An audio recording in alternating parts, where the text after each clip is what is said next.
요즘에는 빛공해라는 말이 있어요. 외국과 다르게 밤이 더 바쁜 나라가 대표적인 게 우리나라 같아요. 근무 시간도 많고 야근하는 수도 많고 그러다 보니까 암을 포함한 여러 가지 질환에 노출될 가능성이 높은 거죠. 깜깜해져야지 뇌에서 멜라토닌이 나와서 잠을 자게 되는데 밝으니까 멜라토닌이 안 나오게 되는 거예요. 호르몬은 다 연결되어 있기 때문에 멜라토닌이 깨지게 되면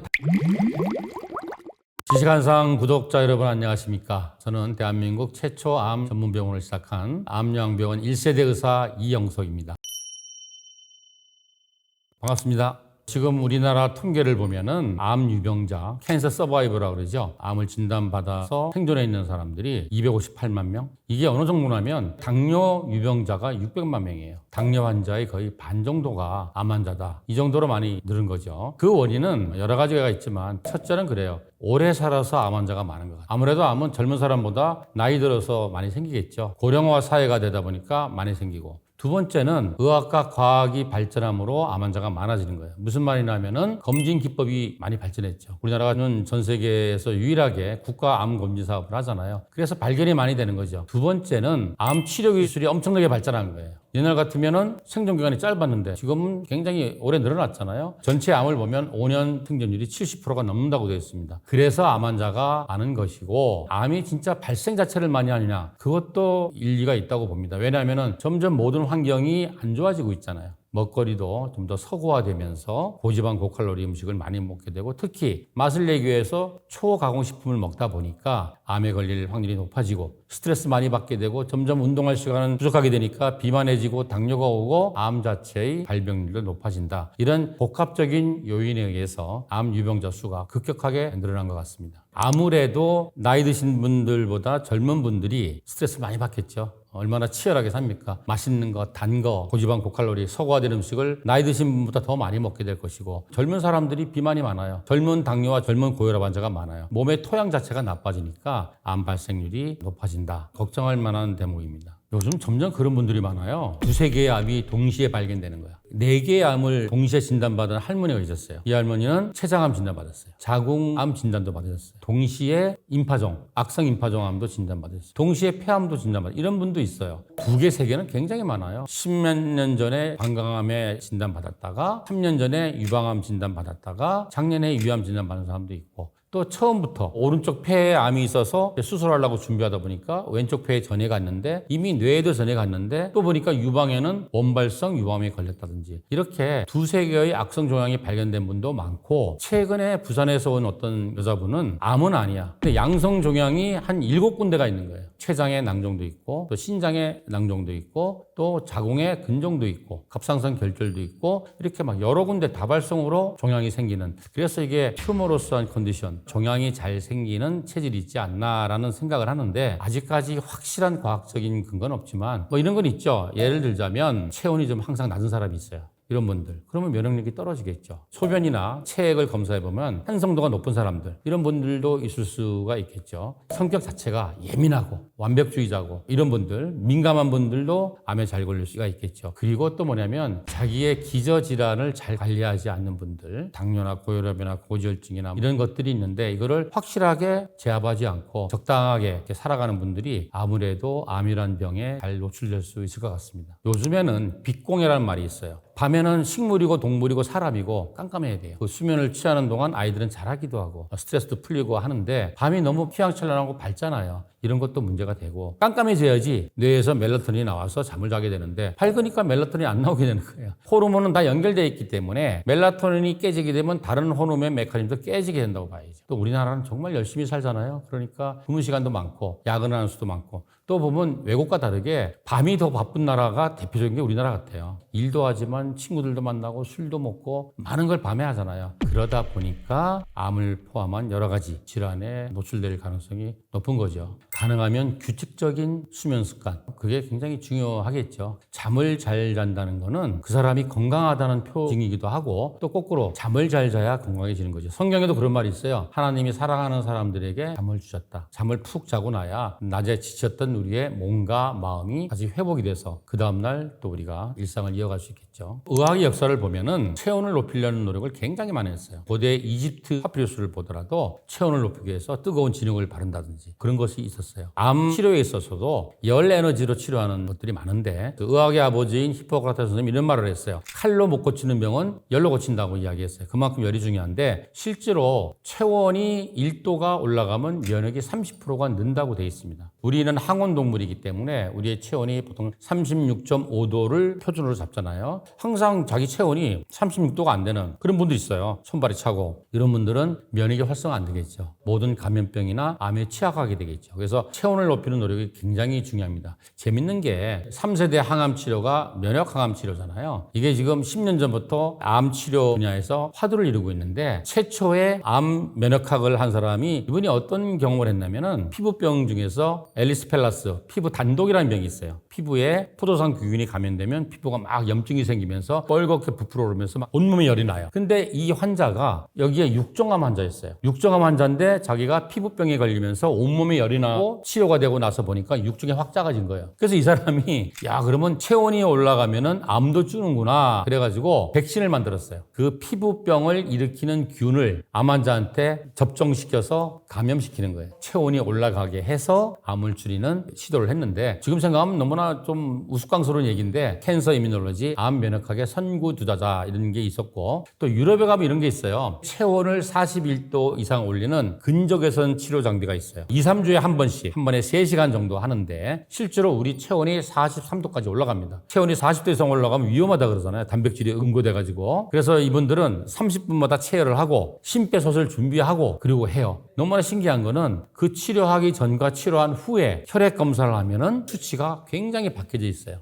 그래서 유럽학회 가서 그 얘기를 들었는데 우리나라도 그 장비는 수입 허가가 안 나고 있습니다. 위험하다고. 이태리 로마대학 교수님인가는 자기는 그렇게 한대요. 욕조에 뜨거운 물을 넣어놓고 스노클링 하듯이 그 잠수옷을 입고 들어가서 환자를 푹 집어넣어서 체온을 올리는 치료도 한다. 이런 얘기도 들었어요. 체온을 올리는 거는 면역을 높이고 해독을 시켜주고 혈액순환을 돕기 때문에 모든 건강에 유익하고 모든 질병 치료에 도움이 된다고 말할 수 있습니다. 말을 잘 이해하셔야 돼요. 뚱뚱해져서 비만해지면 암 환자가 치료가 잘 되고 생존이 높아진다는 말은 절대 아니에요. 이렇게 하셔야 돼요. 암 환자는 자꾸 말라요. 유암이나 췌장암, 식도암은 수술하면 보통 15kg 내가 빠집니다. 그렇기 때문에 비만해지라는 게 아니라 수술을 하고 항암하고 이렇게 암과 투병할 때 체중이 많이 빠지지 않도록 해라. 더 좋게는 수술하기 전보다 체중이 1, 2kg 정도 올라가면 더 좋겠다. 왜냐하면 두 가지죠. 체중이 는다는 것은 칼로리를 많이 섭취했다는 얘기잖아요. 만성 소모성 질환의 대표적인 게 암이잖아요. 수술이나 항암 방사선은 엄청나게 체력 소모를 하잖아요.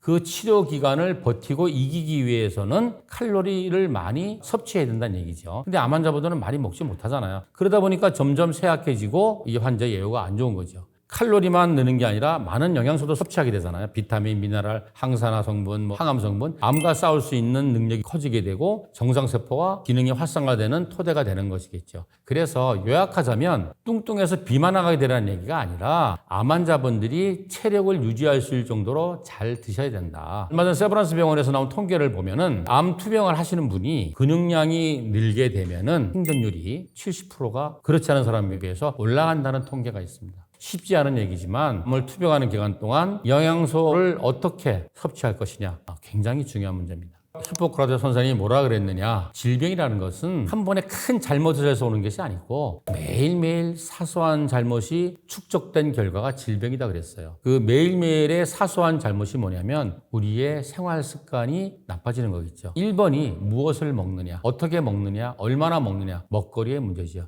왜냐하면 24시간 내 몸의 세포가 생화학 반응을 해서 신진대사를 하고 면역을 키우고 해독을 하고 암을 죽이고 활성산소를 없애는 이러한 대사 능력은 먹거리에서 나오는 영양소잖아요. 무엇을 먹느냐가 가장 중요한 거겠죠. 어떻게 먹느냐. 그 다음에 운동을 해야 되겠죠. 운동을 한 사람과 안 하는 사람의 건강의 지표는 하늘과 땅의 차이입니다. 꾸준한 운동을 하는 거. 그 다음에 중요한 게 숙면을 취해야 되겠죠. 잠을 못 자는 사람이 정신과 육체가 건강해진다는 건 있을 수가 없습니다. 그 다음에 복잡한 현대사회를 살면서 스트레스를 안 받는 사람이 어디가 있겠습니까? 하지만 자기가 받은 스트레스를 어떻게 프로세싱 하느냐, 이게 굉장히 중요하겠죠. 명상을 한다든지 기도를 한다든지 내려놓음의 훈련을 하는 것이 굉장히 중요합니다. 우리가 먹을 수 있는 식재료가 너무나 많잖아요. 그것이 문제 중에 하나예요. 너무나 많기 때문에 문제예요. 10개밖에 없다. 그러면 그 10개 돌아가면서 먹으면 되는데 너무나 많다 보니까 이거를 어떻게 설득하니까 중요한데 원래 우리 사람은 육식을 보탠 채식 위주를 하는 잡식동물인 거죠. 근데 이제 문제가 식재료가 점점점 토양과 기후와 물이 오염되니까 오염되는데 식물성 음식 재료가 오염된 것보다 동물성 음식 재료가 오염되는 게 훨씬 많은 거죠. 닭고기도 그렇고 소도 그렇고 전부 다 열악한 환경에서 사육을 하잖아요. 방목을 하는 게 아니라 항생제로 키우고 성장호르몬을 투여하고 닭 같은 경우는 뭐 A4용지 하나에 키운다잖아요. 점점 사람들이 식물성 음식 위주로 가게 되는데 문제는 채식 위주의 식생활을 할 때는 반드시 전제 조건이 몇 가지 있어요. 하나는 아주 골고루 먹어야 돼요. 동물성 음식은 완전 식품이기 때문에 한 가지 고기만 계속 먹는 것도 큰 문제가 없어요. 칼로리와 영양소가 다 있기 때문에. 근데 채소는 그렇지 않아요. 당근에 없는 거는 현미에 있고 현미는 시금치에 있고 하기 때문에 아주 골고루 먹어야 되고 많은 양을 먹어야 돼요. 그리고 중요한 게 뭐냐면은 그런 많은 채소 안에 다양한 비타민, 미네랄, 화이트 케미칼들이 다양히 들어있잖아요. 그래서 제철에 신선한 채식 위주의 식생활을 가져야 되고 두 번째는 식재료에 뭔가 장난을 치지 않아야 돼요. 가공하지 말란 말이에요. 우리가 맛을 내기 위해서 가공을 하잖아요. 가공할 때마다 뭐예요? 음식은 타락하게 되는 거죠. 가공하지 않은 자연 그대로의 로우푸드를 먹자. 식품 첨가물을 넣지 말자. 그래서 자연 그대로의 가공하지 않은 식품 첨가물을 넣지 않은 신선한 제철 채소와 과일 위주의 식생활을 하고 두 번째는 당뇨나 만성염증이나 암에 있어서 중요한 게 혈당 지수잖아요. 당 지수. 혈당이 피크로 올라가지 않은 식사 방법. 어떤 음식과 어떤 음식을 섞어서 먹고 어떤 순서로 먹고 어떤 식으로 요리하느냐. 이게 정말 중요한 문제고 세 번째는 전체식을 하자. 예를 들자면 곡식이나 채소나 이런 것들을 줄기와 잎이 있으면 전체로 먹고 껍질 있으면 까지 말고 전체로 먹고 그래서 백미보다 현미가 좋은 거 아니겠어요? 제가 항상 강조하는 식이요법의 기본이라고 말할 수 있습니다. 나는 지금 문제가 없는데 병을 예방해야 되겠어. 이 사람은 건강식 하시면 되죠. 이미 이제 암을 진단받았어. 이 사람은 치료식 해야죠. 근데 나는 지금 파감을 해갖고 하루에 먹는 게 숟가락으로 몇 숟가락 안 돼. 이런 사람은 영양식을 해야죠. 그래서 모든 사람한테 항상 똑같은 식이요법은 없다. 상황에 따라서 식이요법을 처방을 해야 된다. 건강식과 치료식의 큰 차이는 양의 차이예요. 예를 들자면 저 같은 경우에 저는 이제 거선요법을 하잖아요. 암 환자의 경우에 수술도 안 하고 항암도 안 하고 할 수가 없어서 오로지 식이로만 해야 돼. 이런 사람은 제가 보통 하루에 7 내지 9kg의 다양한 채소와 과일과 통곡류를 먹게끔 처방합니다. 근데 나는 그냥 고혈압일 뿐이야. 이런 분은 한 3kg 미만만 처방합니다. 종류도 훨씬 간단하겠죠. 식이요법의 목적. 나는 좀 더 건강하고 싶어. 아니면 나는 대사증후군이 있어. 나는 비만해. 암은 다 해결됐는데 재발 막으려고 그래. 그 상황에 따라서 식이요법은 달라져야만 합니다. 세계 암학회에서 나온 결과를 보면은 붉은 고기 있잖아요. 소고기, 돼지고기, 양고기, 염소고기 이런 거는 2군 A 발암물질이라 그래요. 근데 암 환자가 구태여 발암물질 먹을 필요가 없겠죠. 그리고 더 나쁜 거는 붉은 고기, 레드밋을 갖다가 가공한 거. 햄, 베이컨, 소세지 이런 건 1군 발암물질이에요. 근데 암 환자가 항암 치료하면서 발암물질을 왜 먹겠습니까? 먹지 말아야 되겠죠. 하지만 오늘도 몇 사람한테 그렇게 이야기가 왔어요. 예를 들어서 2달 전에 갑자기 간암을 진단받았는데 완전히 하루에 모든 먹는 걸 다 합해봤자 커피 잔 한 잔도 안 되는 사람이 있어요. 이 사람은 고기가 됐건 뭐가 됐건 입맛에 땡기고 먹고 나서 탈 안 나는 거. 이런 분한테 뭘 가릴 수 있겠어요? 음식이 독이 되든지 약이 되려면 어느 정도의 양이 확보돼야 돼요. 그렇지 않은 경우는 생존을 위한 거기 때문에 가릴 게 없는 거죠. 오히려 악액질에 빠져서 못 먹는 분들은 위험할 수 있어요. 칼로리와 영양소가 결핍이기 때문에. 그래서 이런 분들은 오히려 육식 위주로 해야 돼요. 왜냐하면 동물성 음식은 완전 식품이기 때문에 칼로리와 영양소가 굉장히 풍부하게 들어있거든요. 그리고 일단 식감이 좋고 소화와 흡수가 잘 됩니다. 그래서 이런 분들은 제가 뭐라 그러냐면 닭백숙이나 삼계탕 거기다가 죽을 끓여서 미음같이 이렇게 해서 마시게 하면 그런 분들은 진짜 닭백숙 국물 한 사발만 먹어도 눈이 팍 뜨입니다. 그래서 상황에 따라서 다르게 처방해야 된다. 건강한 사람 아무렇게나 먹어도 돼요. 면역세포는 우리 몸의 방위군이죠. 군인도 보면 다양하잖아요. 육군, 해군, 공군도 있고 특수부대도 있고 공수부대도 있고 우리 몸속엔 다양한 군인들이 있어요. 대직세포라고 있어요. 잡아먹는 거야. 이상한 놈들을. 항체를 만들어서 공격하는 B셀이라는 것도 있고 세포 면역을 담당한 T셀도 있고 또 암 환자들이 잘 아는 내추럴 킬러셀도 있고 또 우리가 잘 아는 백혈구도 가장 기본적인 면역세포고 활성산소를 나쁘다고 생각하잖아요. 자동차의 매연가스라서 우리 몸을 부식시켜서 병을 일으킨다. 근데 활성산소 항암소가 어떻게 보면 가장 원초적인 면역세포예요. 내 몸을 공격하기도 하지만 외부에서 침투한 적들을 공격하기도 하니까요. 우리 몸에는 다양한 면역세포들이 있고요. 역할 분담을 하고 있어요. 암한테 중요한 거는 T셀, 세포 면역점들, 그리고 그중에서도 NK셀이나 내추럴 킬러셀, 이런 것들이 굉장히 중요하죠. 1세대 항암 치료는 세포 독성제 그래갖고 이제 암세포를 막 파괴시키는 놈인데, 문제는 뭐예요? 얘가 정상세포도 파괴시켜서 부작용이 엄청나잖아요. 2세대 항암 치료는 이제 표적 치료라고 그래가지고 암세포만 골라서 공격하는 거. 그리고 한 10년 전부터 시작된 면역 항암 치료라는 거는 면역세포의 능력을 활성화시켜서 암을 공격하게 하는 거죠. 곧 상용화가 될 거라고 이야기하는 것들이 뭐냐면 항암 백신이에요. 그러니까 백신이라는 거는 코로나 때도 잘 알고 독감 백신도 알지만 병을 약하게 일으키게 하는 거야. 세균의 한 부분을 우리 몸속에 집어넣어서 우리 몸에 있는 막 군사들이 들고 일어나서 얘를 공격하게 하면은 실제로 균이 들어왔을 때는 그 군인들이 지켜낸다는 의미잖아요. 근데 암에 있어서 백신은 위암을, 유방암을, 췌장암 백신을 만든다 그러면 코로나 백신처럼 이렇게 할 수가 없잖아요. 암의 백신은 그 병을 치료하는 거예요. 무슨 말이냐면은 A라는 사람의 췌장암 세포를 떼냈다. 정상 췌장암 세포와 거의 같고 일부분만 다른 거예요. 그 부분에 대한 백신을 만들어서 넣어주면 몸 안에 남아있는 그 췌장암 세포들을 막 공격하겠죠. 암을 치료하는 것도 의미가 있지만 향후에는 암이 재발하잖아요. 그때 큰 역할을 할 거라고 저는 기대하고 있습니다. 우리 아이가 공부 잘하려면 어떻게 돼요? 학교만 잘 다니면 돼요? 학원 다녀야 돼요? 인강 들어야 돼요? 가외해야 돼요? 다 해야죠. 결국은 당신이 췌장암인데 췌장만 건강해지고 다른 몸은 나빠질 수가 세상에 있겠느냐. 우리 몸 전체가 좋아져야지 췌장도 건강해지지. 생활습관을 교정하는 기능학적 치료라고 보는 거예요. 내 몸이 건강해지게 해야 된다. 내 몸의 면역세포가 키워지고 그래야지 모든 세균 감염이나 만성질환이나 대사질환이나 암이 좋아지는데, 그렇게 하려면 어떻게 해야 돼? 좋은 거 먹고 운동 열심히 하고 잠 잘 자고 스트레스 관리 잘하고 어우러져야 된다. 이걸 뭐라 그러냐면 후성 유전학이라 그래요.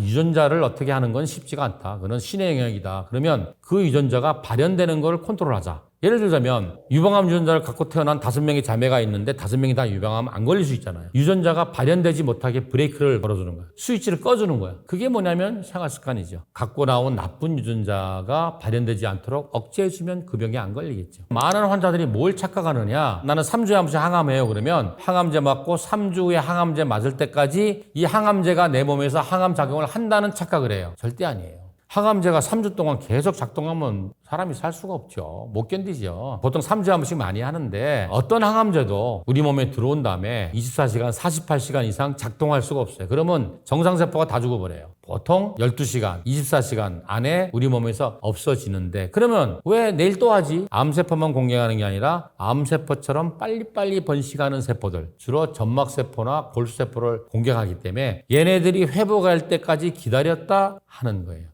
그래서 혈압약 같은 경우는 매일 먹잖아요. 저는 이런 생각이에요. 항암제를 관광기가 20시간이면 20시간마다 계속 먹을 수 있는 효과 있는 게 개발되면 수술 안 하고 항암제만 갖고도 10년 이상 끌 수 있어 라고 생각을 하는데, 아직까지는 그렇지 못하죠. 매주 3번 하고 1번 쉬는 사람도 있고 2주마다 하는 사람도 있고 3주마다 하는 사람도 있고 다양해요. 우리가 연구를 해서 어떤 주기로 하는 게 가장 가성비가 좋으냐를 따지는 거고, 환자들이 꼭 기억해야 될 것은 뭐냐. 내가 3주마다 하는데 오늘 항암해가지고 15개의 암세포를 죽여버렸어. 근데 나머지 3주간 막 안 좋은 생활했어. 그러면 25개가 자랄 수 있잖아요. 그래서 항암 치료 하시는 분은 고혈압 약 먹는 분하고 달라요. 반드시 자기가 기간 동안 노력을 하셔야 됩니다. 정상세포와 암세포가 다른 점이 여러 가지가 있어요. 예를 들어서 이게 어떤 사람의 간이었다. 그럼 여기에 수억 개의 간세포가 있을 거 아니에요? 그러면 정상 간세포는 생리학적, 생화학적인 상태가 똑같아요. 동질성이란 말이지. 호모제너스예요. 컨트롤하기 쉬워요. 근데 내 몸에 있던 간세포 중에서 10억 개가 암세포로 바뀌었어. 그러면 종양이 1cm가 되잖아요. 그 1cm 종양 안에 있는 간암세포는 생리학적, 생화학적 성격이 다 달라요. 이형성질이에요. 헤테로제너스예요. 그래서 일목요연하게 컨트롤이 안 돼요. 그러면 세포의 성격을 색깔로 표현하면, 만약에 1cm 안에 있는 간암세포가 빨간색 성격을 가진 간암세포, 파란색, 노란색이 있다 그러면 어떤 항암제를 때렸을 때 모든 성격의 암세포를 다 공격할 수는 없잖아요. 아직 그런 약은 없잖아요. 그러면 이 약은 빨간색 간암세포는 죽여. 빨간색이 검사할 때보다 주니까 종양이 줄어들다가 어느 순간에 빨간색은 다 죽었어. 그러면 이제 다른 노란색, 파란색이 커지니까 암이 다시 커지는 거예요.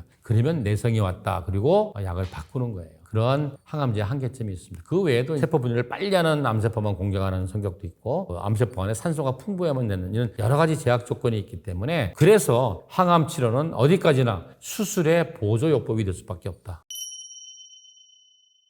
저는 이 생각이에요. 혈액검사 좀 많이 하시고 두 번째 초음파는 정말 많이 하세요. 초음파는 방사선이 아니니까 소리니까 해롭지 않잖아요. 온몸 될 수 있는 다 되세요. 갑상선, 상복부, 하복부, 부인과 골반 쪽으로 유방, 전립선 초음파는 자주 하시고 그리고 우리나라가 또 아직까지도 위암 발병 1위 국가잖아요. 위내시경은 30대 중반 되면 매년 하세요. 그리고 또 웃기는 게 위암과 대장암의 발생 환경은 완전 반대인데 우리나라가 얼마 전부터는 대장암도 전 세계 발병 1위 국가가 됐잖아요. 음식이 완전 다른 패턴인데 위암은 맵고 짜고 이런 거 먹는 거고 대장암은 고지방 고칼륨 먹는 건데 둘 다 한다는 얘기예요 지금. 그래서 대장내시경도 지금 보면 55세 이상부터 하라고 돼 있는데 저는 30대부터 하라 그래요. 술 좋아하고 비만한 30대 직장인들 있잖아요. 용적 많이 나옵니다. 내시경, 초음파 이런 거는 일찍부터 하고 자기 가족력이 있다. 아니면 위험인자가 있다. 이런 분들은 거기에 해당되는 거를 더 이른 나이부터 더 자주 더 열심히 하십시오. 100세까지 암에 안 걸리고 살려면 어떻게 해야 되느냐? 첫째가 건강한 생활 습관을 유지해야 되겠죠.